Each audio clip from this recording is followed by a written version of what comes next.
Welcome to the Underground, the Steel City Underground, the black and gold standard for Pittsburgh Steelers coverage. Now, here are your hosts, Joe Kuzma and Brian E. Roach.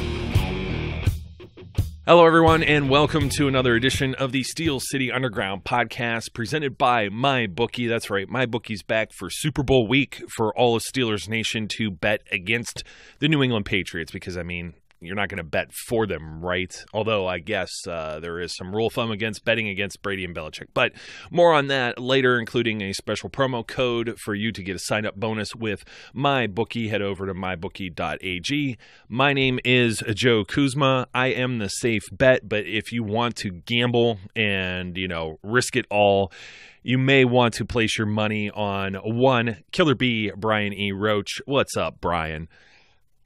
I'm so excited to be a Killer B. I feel pretty. Pretty? B? Never mind. I'm not even going there. That's just, you know what? It's just too much. It's just too much. We got the Killer Bees to talk about today, and I think it'll be an interesting episode because, as per usual, I think I was going to say this came about as a topic or response in talking with somebody somewhere on the social media, spectrum there, Facebook or Twitter or something. More or less, when I mean talking, I mean just arguing and fighting with strangers. And, that's where most of our content comes from anyway. So, a big surprise. Absolutely. Yeah, people just love to troll. So the trolls feed us and we feed the trolls. It is a circle of life. But first things first, I got to ask you this, Brian. Did you, well, I was going to tell you this. Actually, I was calling you Killer Brian. I was like, Killer Kuzma would be, that would be a pretty cool, that would be like my wrestling name, You could put me under a mask with, they used to have the Killer Bees in the WWF way many years ago, and they used to wear the stripes almost like the Steelers' ugly jerseys that they had for throwbacks, although I love them. They grew on me, but, I think that would be a pretty cool, that'd be a pretty cool moniker for me. I'd just poke somebody in the eye, choke them. That would all work, right? Sure. But speaking of sports entertainment, did you happen to watch on Sunday? No. Oh, I watched. I got to tell you, I watched some of the clips and some of the highlights, if you can call them that. Like I don't spend a lot of time watching the Pro Bowl, and I'll tell you why. I had more fun watching the skills challenges and those things than I do actually watching the game. I do as well, but I set you up there. I threw a softball up there because I only said sports entertainment. I didn't actually mention the Pro Bowl. I was talking about the Royal Rumble that WWE was putting on, man. But I guess when you're getting into sports entertainment, that's what the Pro Bowl has devolved into is, wrestling is definitely more real than the Pro Bowl. Sorry, not sorry, pro football Pro Bowlers. Jeez, oh man. You know what? We've talked about the Pro Bowl in the past. It seems like every year we bring it up a little bit. And I just have to have the one rant of, do any of these guys really want to go to Orlando, Florida versus Hawaii, play in crap weather if it rains, as it did?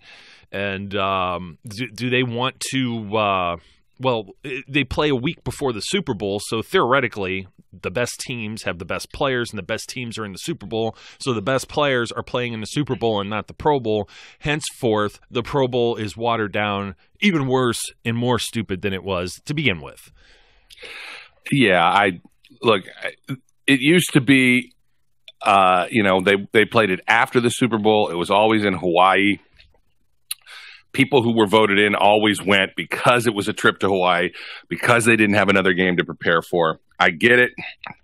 They wanted some content to keep us NFL focused during the week intermittent between the end of the playoffs and the Super Bowl.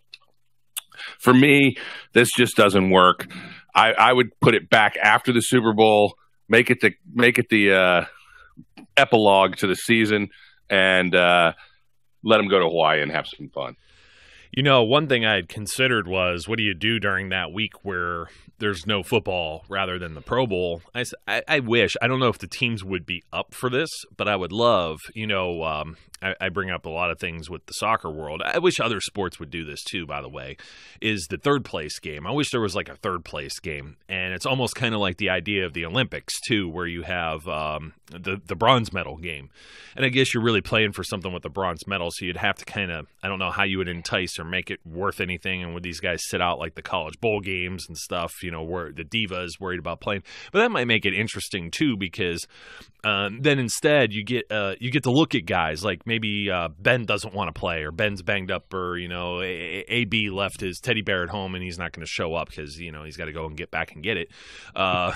So you get to see some guys like maybe a James Washington and Mason Rudolph or Josh Dobbs or something. With some of the other guys that are going to play, they're going to take the bonus because they're not multimillionaires. So maybe you chop off the top 5 players or so, and you get a game like the Kansas City Chiefs versus the New Orleans Saints, and maybe you get to play it too at the same venue that they're already probably have set up for the Super Bowl. Why not just run it an extra day? Everybody's going to make money, you know what I mean? And some people are going to be down there.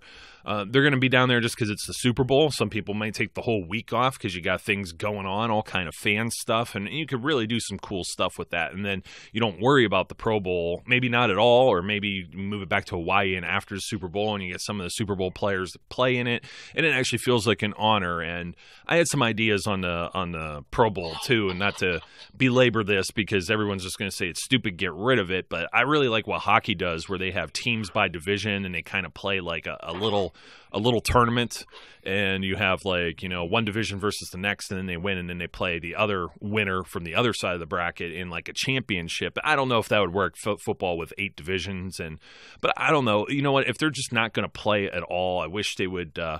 There was a couple ideas I had for it. One of them was to just move this game over to the Pro Football Hall of Fame week and weekend, get rid of the Hall of Fame game, play the Pro Bowl there, make it a flag football game.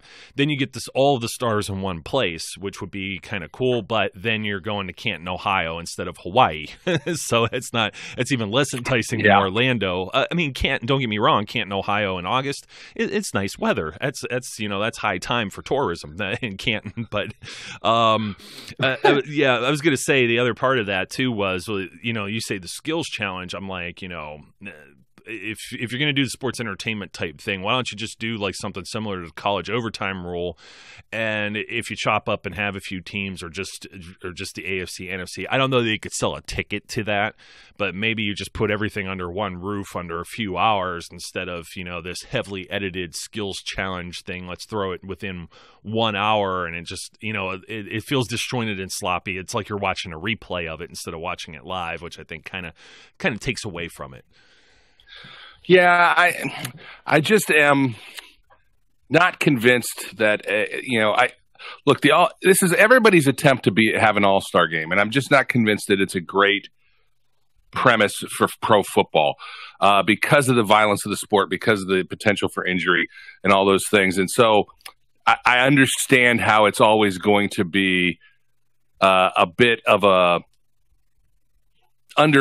underplayed kind of game because nobody's going to really, put out their full effort in this game and risk an injury when it's just a meaningless game.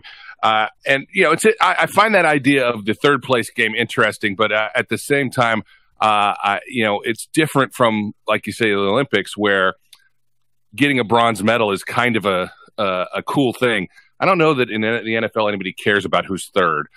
But I know, I get it. I totally get it. I mean, it's tough to even recommend that because for the same reason, they'd be like, oh yeah, really? Maybe a draft pick. Maybe it's the draft pick positioning. Yeah, if there's something to play for, then I can see it. Absolutely. Because then it's, then you've got some value and there's a reason for those guys to play. Maybe they get, there's a bonus first rounder at the end of the at the end of the first round. Oh, yeah, right. Everyone would just tank for the third place game. Somehow, I'm not sure that's true. No, I was just thinking in terms of just, who picks first or something like that. Not that the teams really want to play to potentially have their replacement drafted either. So, that was kind of the thought was somebody said, let the two worst teams play and to see who gets the first pick. And it sounds almost kind of like, Thunderdome when you do that. And who's to say that's going to be exciting football to watch when they've been laying on the couch for a month until you play that game. Yeah, so true. They were already bad to begin with, and those teams were already cleaning houses and getting rid of coaches in most cases, well, Arizona, yeah, definitely this time around. So enough of the Pro Bowl. I think I don't have a whole lot else to say about it other than I like the idea of the 2-point conversion kind of thing, almost like college has. Like, I think that would be a little more exciting, and then let them blitz and actually play a little bit, or I don't know, because then you could get rid of the kickoff and anything that would really set up anybody for injury. And it's kind of bragging rights when you have like defense versus offense and who holds who, and there's a little more pride there as opposed to trying to attempt to play like a real game. And I don't know. Then you get rid of some of the players because personnel-wise, you may not need a whole lot. You're not going to need, 8 DBs or something like that. In some cases, you may not want to put that many guys in a goal line package. So there's ideas, but I don't know that anything will work or fix that. Now, speaking of working and fixing, well, before we get to that, we were talking Pro Bowl. Why don't we talk Super Bowl for 1 second? Because we were talking about the whole MyBookie's back for the Super Bowl week and here as a sponsor of the Steel City Underground podcast. And I had mentioned something about do you bet against Brady and Belichick? Well, you do if you're a Steelers fan. You don't want them adding another trophy. You only want one team to have 6, right? And it just makes me nauseous, makes me want to vomit that the Patriots are even in this thing again. It just seems like they get so lucky. I won't dwell on it because I'm going to upset 1 or 2 trolls that happen to eavesdrop into the show for once. You won't believe what these guys said about the Patriots. Whatever. Lucky team. Anyway, then you got the Rams, and everybody's gushing over Sean McVay, and I don't know which way you go with this, but I do know one thing is, and we've said this before, who you're betting on is just as important as where you're betting at. So that's why I tell people to go to mybookie.ag. You know why? Because you don't have to get off the couch. You may have one of these like new sports betting things. The federal law was overturned. Everybody's getting a spot close in the big city. But you know what? You may be somewhere where you're shut in by feet of snow and the polar vortex. So you can just go to mybookie.ag. They've been in business for years. They're reputation is rock solid. They do big cash bonuses, so right off the bat, you're making money for doing nothing. They have the fastest payouts, and seriously, folks, it's just 2 business days. And I mean, it's just this is probably the best way for you to get in on some Super Bowl action.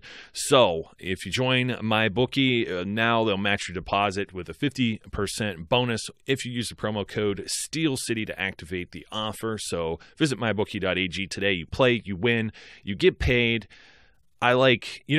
I do bet on the Super Bowl here or there, Brian. That's about the only action I get in on. I've never even done like the horse betting. And it sounds terrible because, I'm just talking about our sponsor. And it's not that I'm anti-gambling. I used to be a big poker guy. I have friends that do blackjack and stuff too. I got some friends that are real lucky when they go to casinos and whatnot. But, this is something that sounds interesting to me. I like doing this. I like doing the betting squares and stuff like that. So if you don't want to get off the couch, if the polar vortex is too cold, too dangerous for you to try and go to one of these casinos, head on over to MyBookie, folks. Trust me on that one, at least. So topic of the day, Brian. Finally getting to it. We've been accused of this, but we had some, breaking news, a whole kinds of things. Pro Bowl was very important to talk about. Betting on the Super Bowl, very, very important. Very, very important, at least for us to talk about, since we have a sponsor obligations. So now let's talk about what is the circus. And more or less, it got me thinking, and this was something I wrote on the website earlier this year, this short year of 2019 already. And it comes back to the limelight now because of now it always seems like there's an Antonio Brown thing going on. And it's like, oh, he shared a picture of Jerry Rice hugging a faux, Antonio Brown in like a San Francisco 49ers jersey. And, he's being cryptic as it is. I didn't take too much to that because if you look in the top corner, people don't pay attention, of course. It says at NFL. Somebody in the NFL, someone with their graphics people, they made this. And I don't think AB's versed in Photoshop. and right. And it has the quote that Jerry Rice says about AB. Jerry Rice, greatest of all time. And that's pretty much what AB says, the GOAT saying whatever about him. He was being cryptic, of course. He could mean, I want to go to San Francisco. I don't know why, but this would be no different if Barry Sanders had said something complimentary of James Conner. Are we all going to think James Conner is going to the Detroit Lions and demanding a trade if he shared like some type? It's just the fact that somebody mocked it up the way that they did, hugging, AB in a would-be San Francisco uniform with 84 on the back that I think causes more controversy. And I think AB knows that when he shares it. So we want to talk today about how the Killer Bees have been killing the Pittsburgh Steelers. And every week, top of the list, Antonio Brown, always killing us, toying with our emotions, being cryptic. Now, supposedly, there's a couple of things here.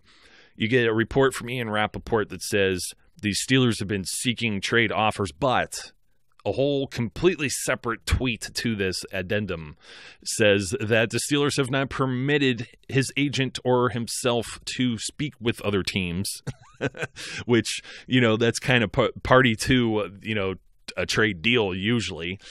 And so they're kind of blocking that. So then it's always talking about the door being open. You have Cam Hayward and Marquise Pouncey and these guys kind of going back. As we said, time might heal some things.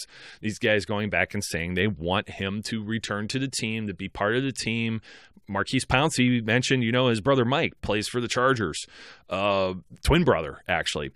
And he says, you know what, me and my brother have gotten in so many fights over the years. I've known some of these guys for a very long time, and we're just like family. We get in fights and then we get over it. Paraphrasing it, of course. And that's kind of where I'm seeing this maybe come around, because now we also hear that Antonio Brown has been in communication with several teammates, quite contrary to anything that you hear. And it's like, that's why I say don't jump the gun. You just don't know the entire story. Some people are a little more shy about making things public, keep it to their private life than others. So we start with the Antonio Brown killing one of the Killer Bees, killing the Pittsburgh Steelers just recently, because prior to, it has been nothing but spectacular for the team. Now this entire from week 17 through this offseason, he's been a killer bee for the Steelers. Yeah, and I want to make a point about the prior to. The prior to is as far as we know, and the Steelers get accused a lot of allowing their dirty laundry to come out in the public, and the problem with that is that the vast majority of their dirty undergarments are actually not public view. They keep a lot of this kind of stuff under wraps, and eventually, with some players, it kind of spills over. But there's only so much you can do with social media and with the venues open to players nowadays. It's hard to keep everything under wraps, but I think they do a pretty good job of actually keeping a lot of stuff under wraps. And so, what I mean by that is we don't really know how much of a pain in the posterior Antonio Brown may or may not have been for the past 10 years. We do know that it's certainly come to light recently that there's issues. And, you have players telling stories of years past and certain kind of behaviors and things that he may or may not have done. And I think what still bothers me about this, because, there's also a story out that Antonio Brown is open to returning to the Steelers. And that he has been in contact with members of the organization continuously or in an ongoing way. Well, my problem with that is, first of all, I think that came from Foul. No, did that come from Rappaport too? Potentially, yes. Let's say one thing about Ian Rappaport here. He was the one who was leaking all the dirty laundry with Todd Haley and Ben Roethlisberger, and then saying Ben was going to be traded to the Rams several years ago. So take it with a grain of salt. No matter which end of the spectrum this is, he is, air quotes here, reporting. Yeah, and so, look, it's great if you say, I've been in contact with members of the organization consistently, but if that member of the organization is the trainer, that's not contact that matters. And, it still bothers me that Art 2 came out and said, I haven't talked to him and I've tried to talk to him. I've tried to call him. He hasn't answered my calls. That bothers me more than I feel better about Antonio Brown saying he might want to return. If you are ignoring the people that matter most in the organization, which is Tomlin, Colbert, and Art II, that's not a good sign. Of course, we had the king of diva wide receivers also come out. What was it, this week or last week, with his take on the Antonio Brown information, which is Terrell Owens. One of my one of my least favorite human beings. I actually thought you meant Ocho Cinco. So, sorry, I got confused there. But because him too. But he did the video. Big brother. Yeah, he did the video with AB, and then he had to go and toss out one from like 2-3 years ago. Hey, he's been down here with me working out for the last 5 years. Why are you people making drama out of it? And it was like bingo. But, it's just his name just elicits just the eyeballs, the spotlights. They all shine in the same spot. Owens went on TV and he basically said, "It needs to be over. I've talked to AB. I'm his mentor. I'm his big brother." I don't know if that's true or not. I don't care if that's true or not. But look, if you want a poster child for the way not to behave, great. There you've got him, Terrell Owens. And hopefully that is not what Antonio Brown is taking away from that relationship, if anything. But I don't know. And we've said this before. We're not going to know what's going on here until something actually happens. And I maintain that there are still some deadlines that March 17th roster bonus deadline or whatever that's one, and then the draft would be a second one. Even if they decide to pay him out, then the draft is the second one. If he's still a member of the Steelers by the end of the 17th of March, I think he remains a member of the Steelers. But if he's not, we'll have to wait and see. But to the point of this, this is distraction central. And in this instance, I will say, if you go back to the Facebook Live broadcast, which was at probably the most inopportune time of the season, Antonio Brown has had, over the past year and a half, couple years, a tendency to put himself first and his issues first and not think about the consequences it may or may not have to the team. Look, regardless of what we think, Bill Belichick is certainly going to use Tomlin's commentary in the background of that Facebook Live when they have to go and play, right? And it's just a bad look. I feel like it's just aggrandizing, and as good as he is, and we've said this repeatedly as well, he is a Hall of Fame level receiver. I don't know if it's worth the distraction and the headache that he brings anymore. Well, maybe he's just really ticked and he can't get the chip off his shoulder immediately. I've had, some disputes where I don't want to talk to that family member and it takes like a month or two to get over it. I lend some credence to that. The Facebook Live thing I always think of as, young, immature kids just not know. I mean, grown adults. I mean, real grown adults. We're talking even people, retirement age, get in trouble on social media for things that they say and do.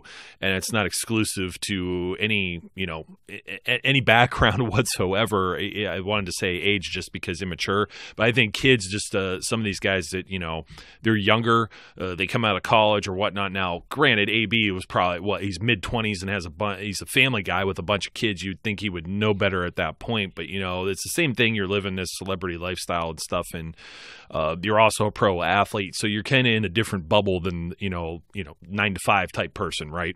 Yeah. So, but anyways, not to exclude that the 9-to-5 person wouldn't shoot themselves in the foot, but if they do something on Facebook Live, it's probably not going to have as great of an impact as somebody with millions of followers on their account. So that was certainly not well thought out, and that was kind of a killer. And the reason we were talking about this is because everybody's talking about the killer bees. You would think with a core group of players, you look back at Troy Aikman, Michael Irvin, Emmitt Smith, and what they were able to accomplish in a short period of time. The killer bee is here with the Steelers, and we're going to name all of these killer bees.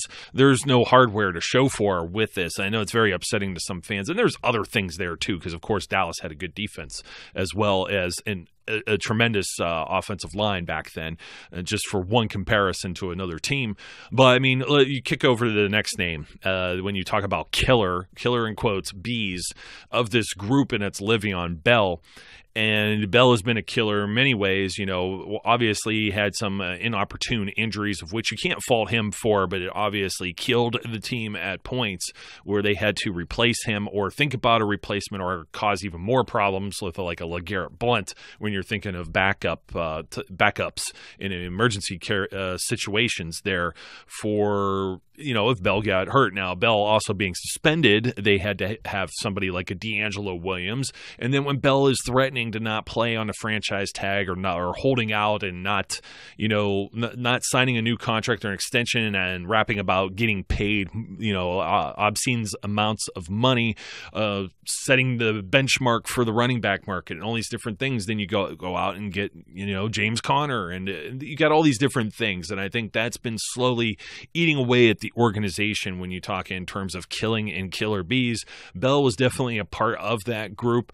Once again, a great player, but are how far do you go with this? I almost feel like this. It's like the Steelers have an illness right now, and they need to do something in order to treat it and get well. And saying goodbye to a couple of these guys might be the cure for their woes. Yeah, look, Le'Veon. It's just Le'Veon. I've been so over Le'Veon Bell since he didn't show up. Again, there just aren't teams. There just aren't situations that seem to occur like this, and I don't know what the deal is and why it gets to be this way with certain players. The Steelers made fair offers to Bell that were I think going to turn out to be more than he's going to get in free agency this year. That's my belief. I could be proven wrong because somebody with giant pocketbook might decide to do it, but I just don't see it. And then once you get past that, just the idea that you would decide to sit out an entire season. I question a lot of things about that. Do you really want to play? Are you just, is there other things you'd rather do? What's your dedication to the game? Because I can't see it anything else as a reduction in stock. I know you're not doing the punishment on your body and all of that, but it's a year away, and regardless of what else happens, it's a year older. And at a running back's position, we know that can cause your skills to degrade to some point. But it is amazing to think back and say you had the top wide receiver in the league, probably the top running back, all-purpose running back in the league, and one of the top 5 quarterbacks in the league, and you weren't able to win Super Bowls. And it's not just 3 guys. Clearly, there's defense on the side of that as well. But with that level of talent, they still didn't win. And when you look back at the teams that did win and the chemistry of those teams, and especially, you know, if you spend any time on Steelers Live or Steelers.com and watch some of the Legends series that they have, where you've got the old players from the other Super Bowls that they won talking about the environment and what they had, it's felt different. You know, they talk about how they're a band of brothers. They talk about it because it's a talking point and you say it regardless.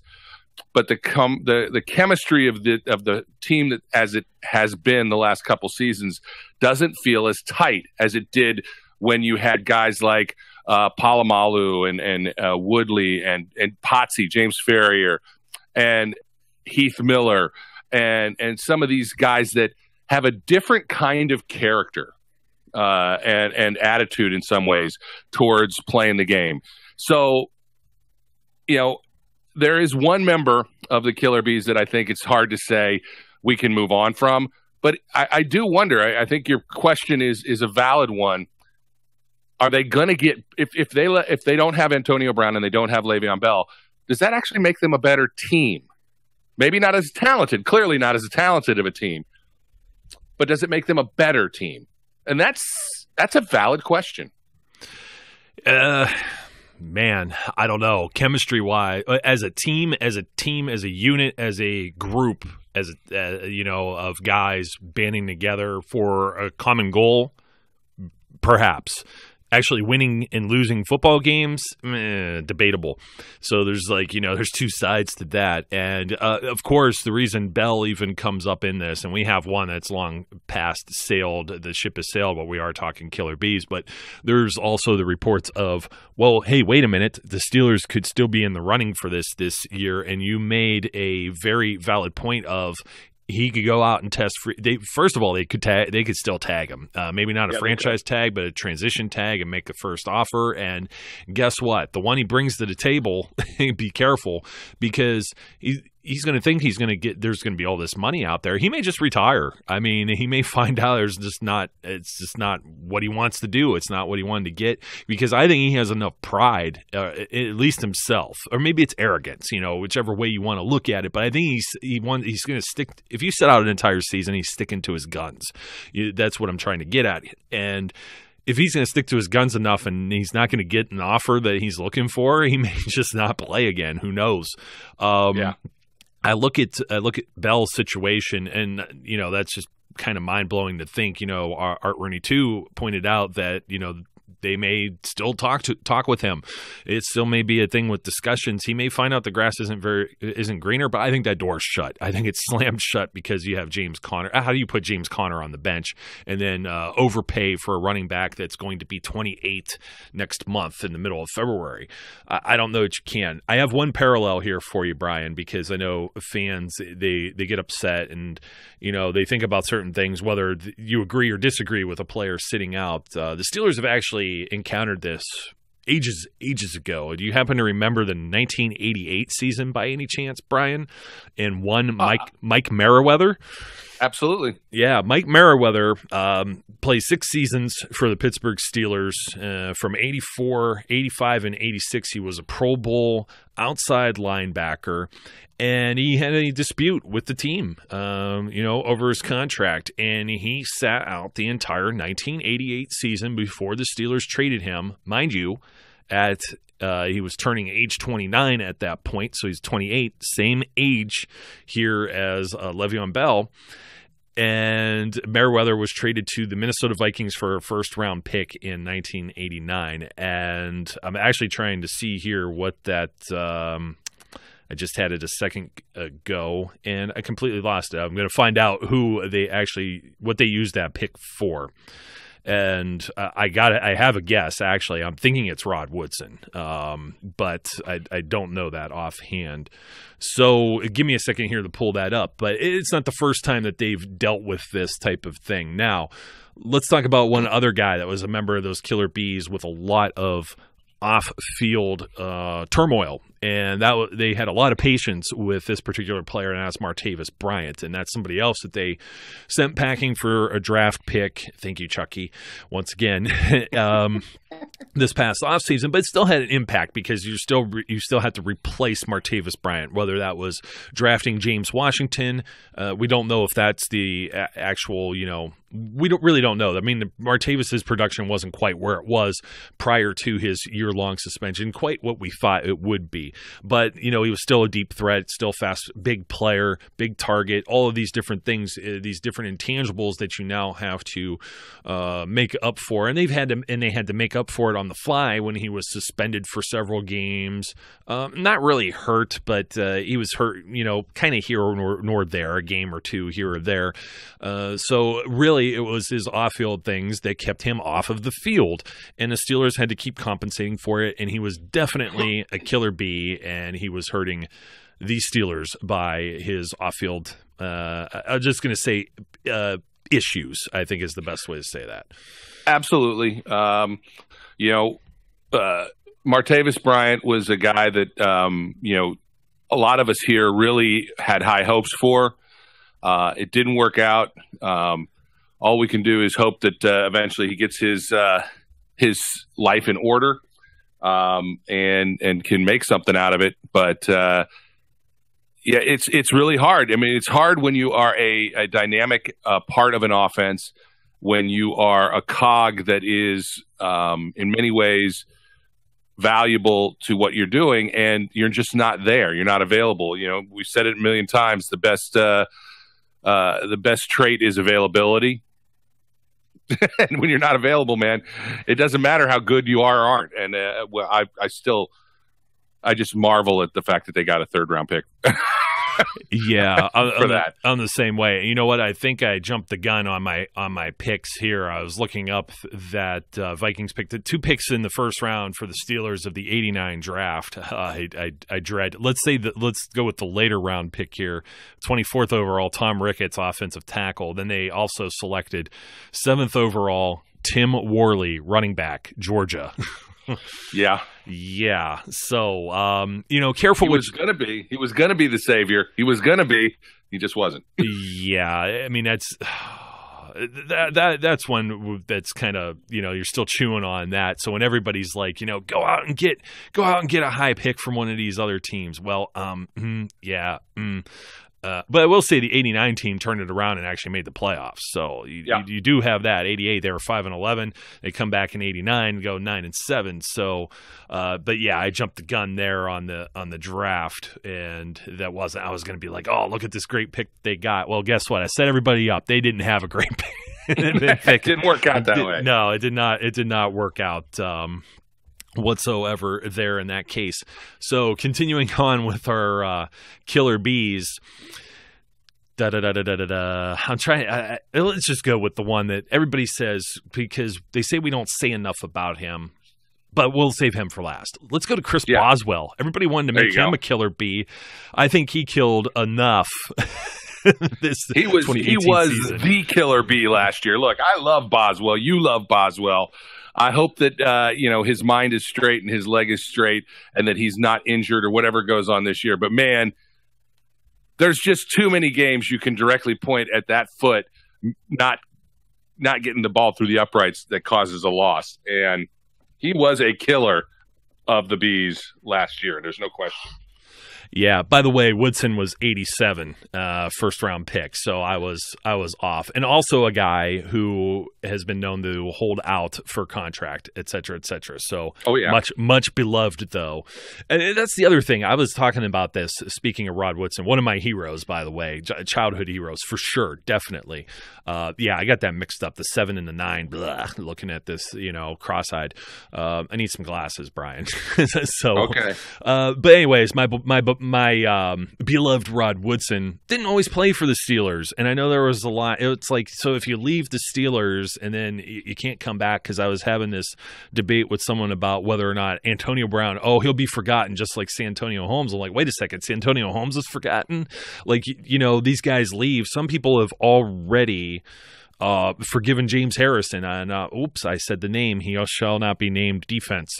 But anyway, it's one way or the other. Time heals with that too. I think there's certain guys that'll always be timeless. If Antonio Brown goes and plays somewhere else for another 2 or 3 years, even Franco Harris left the Steelers, and tried to, play for an extra season or two or whatever at the NFL. Was that the Seahawks, I think? And then it was. It's just like, these guys are pro football players. Some of them go gracefully. I know Hines Ward was looking for feelers. There was talks with playing with the Jets. He was going to play one more year. I think that was 2013, and he decided he was going to retire at this point after 2012 season. This is just, it's business. Some of that stuff's business. Now, that's of their choice. It's also the team's choice. The team's saying, no, I don't want you. This is the player saying, well, I don't know that I want to be here. So, it takes two to tango. We talked about, taking two to tango. Good transition here, because saving the best for last. They say we don't throw enough criticism his way. And there's one, Ben Roethlisberger, who's definitely can be a diva, maybe the original OG diva here on the Steelers team. Because, geez, do you remember Ben? When he was younger, obviously he was suspended for off-field stuff. I won't get into allegations. Very important that I say that, because if someone drops in the comments with an R word, it'll get deleted. There's a lot of ignorant folks out there. Trust me. Some of yins are just fantastic. Thank you for commenting, but we don't really deal with vulgarity and then some of the other beyond childish. I don't even think children would be. It's just disgusting and gross, some of the things people say. And they say it about Big Ben, and it's because of some of the off-field stuff that he had going on. He was a loose cannon. He was apparently vocal. He's still vocal, and some people say that's his right as a leader of the team.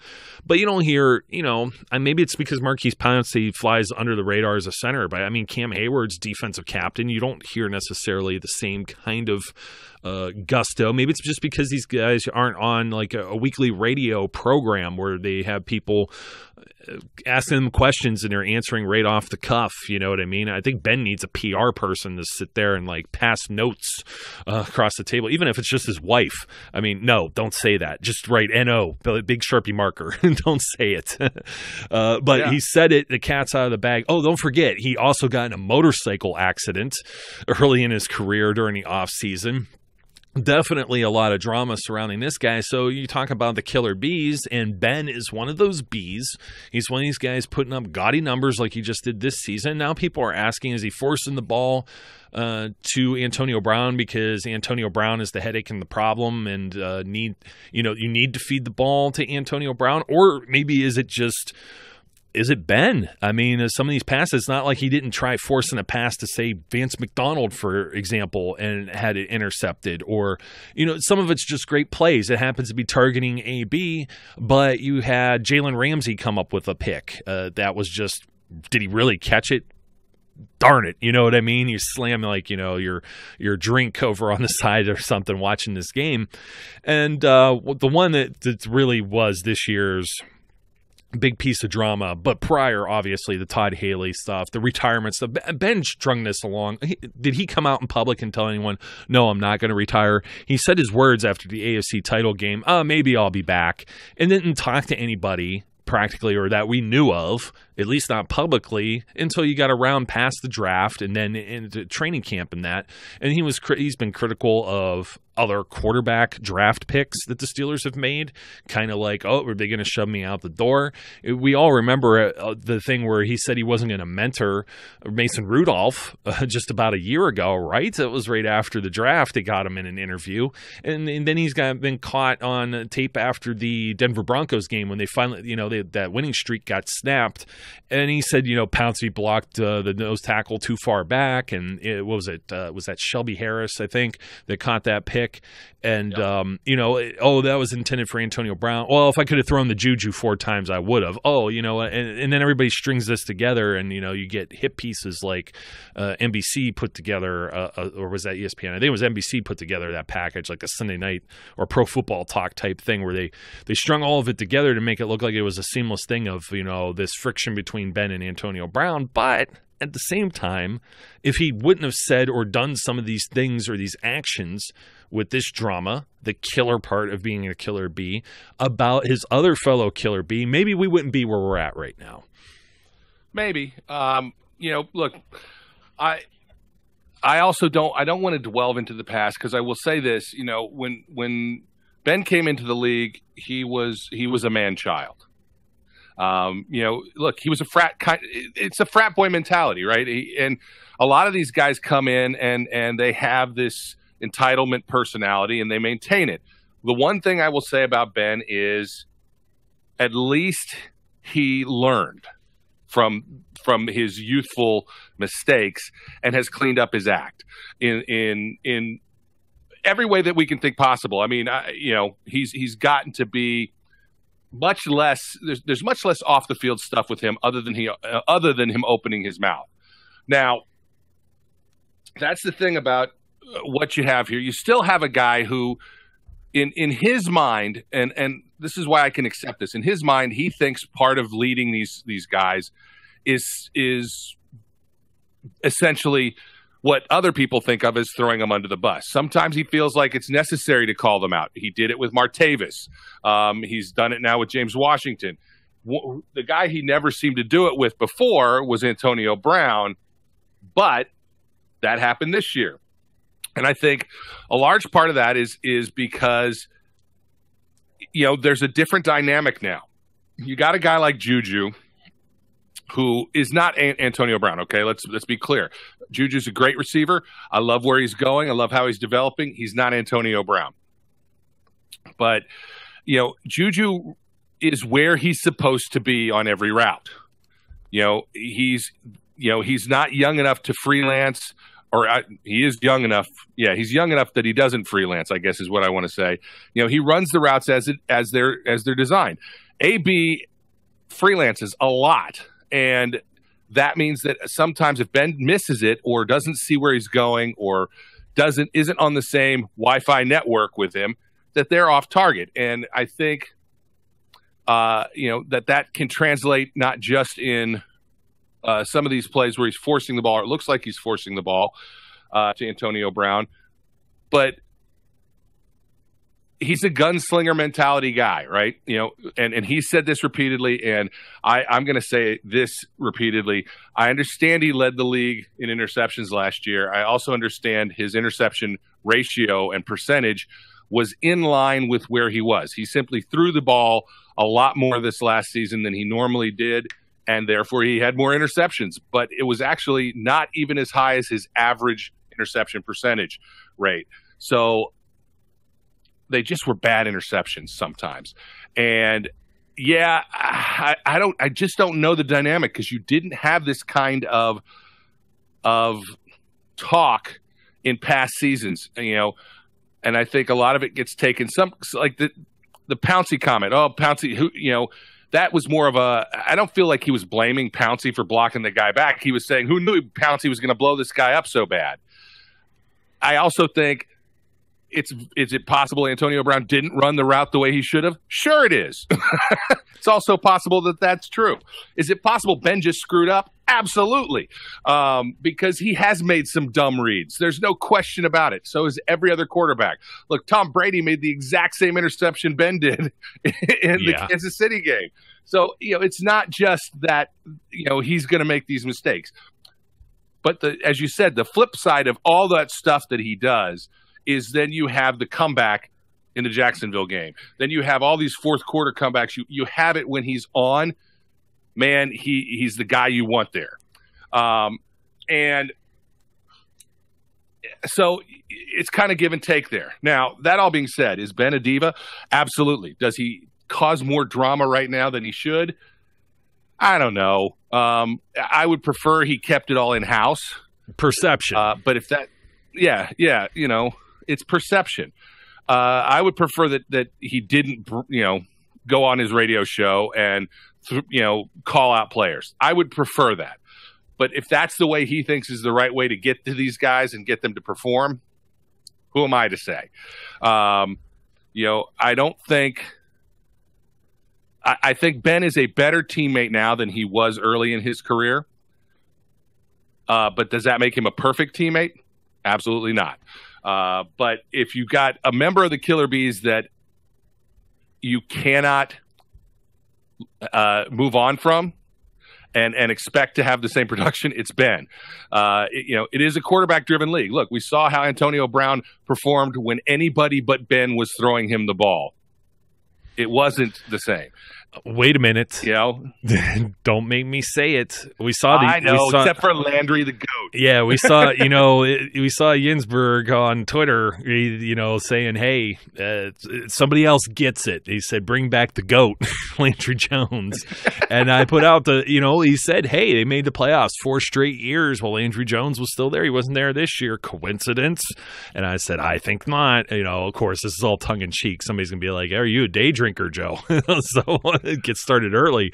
But you know what, though? Antonio Brown's numbers were way better, all joking aside, way, way, way better with Landry Jones than they were with, like, Michael Vick. Or some of the other options. But just to add to... Now that I dovetailed into a different topic, he was not a killer bee, by the way. Landry Jones was not a killer bee.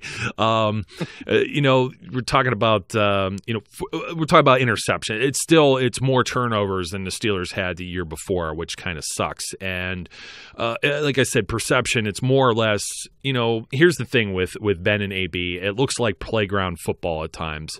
And at times, when the Wi-Fi connection is booming, as we were saying, when it's good, then you see some of these great plays, some of these, scoring plays and everything else. And we don't know, some of that can be ad-libbed as Ben extends plays. Someone who's already, you run a quick slant. Now what? You know what I mean? So it's like, keep going. A lot of I can't even say it. Improvisation. Yeah, exactly what you said. And we can't even say people's names now. We can't say words. Tongue-tied and cotton-mouthed at the same time. As I get long-winded here, but what I'm trying to say is like some of it's backyard football, and when it works, it's great. It's the same thing when people criticize Mike Tomlin. When you have like a fake field goal, in that same Denver game, and I almost said Sean Sweesham, Chris Boswell, one of the other killer bees here, throws a touchdown pass, miraculous or marvelous, I should say, not necessarily miraculous. I'm not going to say he's not talented enough to do so, but it's definitely a nice-looking pass, nicer than I've seen many others attempt from special teamers. To Villanueva, and you have that kind of play like that, and then when you try, and Rosie Nix thinks he got the first down and didn't kind of play, then you look like the class clown instead of the valedictorian. So those same things I think are going to happen with Ben Roethlisberger and Antonio Brown, and to say that one guy is stats happy and forcing it and this and that. Who's to say Ben isn't stats happy? I don't know. But, at the same time, I will relent with this. If that were Todd Haley's offense, they would still be crying about Ben throwing the ball too much, too many interceptions. And then that would be like a whole other part of another layer of this. And, there's so many different things that come out like, oh, well, Antonio Brown yelled at Dick LeBeau, and somebody thinks they heard what they heard in the middle of a game or something, or on the sidelines. And it's like from several years ago, the way they retell it. And it's like, yeah, okay, take that with a grain of salt too. Who knows what was said back and forth? And some people are quiet talkers, and some people, myself, I'm very loud and boisterous sometimes, and I'm not necessarily yelling. And then when I do yell, I'm even louder and boisterous. So you just never know what kind of scene that makes just with different personalities. So there's different things I'm going to, I'm not going to necessarily, what do you want to say? Put too much faith into some of these small stories, small reports, and things like that. The best you could do is kind of just buckle up and hold on for the ride and see where it's going to go, unless you're just not going to be a Steelers fan for 2019. Otherwise, it's like, we're always looking for new things every day to speak and talk and look at and everything else. And there's only so much of those things that are going to happen during the offseason. So everything's going to go under a microscope. Every little thing, when Antonio Brown follows or unfollows something or likes this post, I mean, just the people who do that alone. Don't you have something better to do with your lives? Don't you have, like, family or friends, or at least, a hobby, like, I guess it is their hobby being a creepy stalker. So that's about as much as I got to say about that. I mean, but it is interesting, though, when you look at this collective group of killer bees. And I mean, I know we threw Boswell in there for fun because everybody was saying, oh, he's got the initial B, he's a killer bee. Well, I killed it this year, right? But they all lended to some way to some type of turmoil or controversy over 2018, because even Martavis Bryant, that was still a story 1 year ago to this day, and that didn't stop becoming a story, and until he got traded in the first day of the draft, and that was what, end of April, beginning of May. So. Yep. It's still part of that, and that's kind of how the Killer Bees stung the 2018 season for the Steelers. So when you talk about all the drama and stuff like that, maybe just, as you said, Brian, a lot of the dirty laundry was still in the hamper and hadn't been pulled out to wash yet, and I think that's where the process is that we're at now. Yeah, I can't disagree with that sentiment, since I said it too. Always trying to set you up. So anyways, that's all we've got for today, folks. And the same thing, if you think it's a silly topic, well, too bad. Nobody wanted to listen to the officiating rants that we had. Maybe we burned everyone else out with the 10 other episodes prior. But if you get a chance, go back, check that out. There was also a Steelers centered mock draft on one of last week's shows as well. If you have, we got another one coming next week. Yep, another one's going to be coming next week, maybe some Super Bowl reactions. We also have a guest that we're lining up that should be a very interesting topic, so stay tuned. Don't forget to subscribe. Hit the like button, because that's the only one we recognize. And until next time, my name is Joe. His name's Brian. We encourage everyone to be safe, be good, and we'll catch you later. We would like to thank you for listening and remind our listeners to follow us on social media and our website, www.steelcityunderground.com.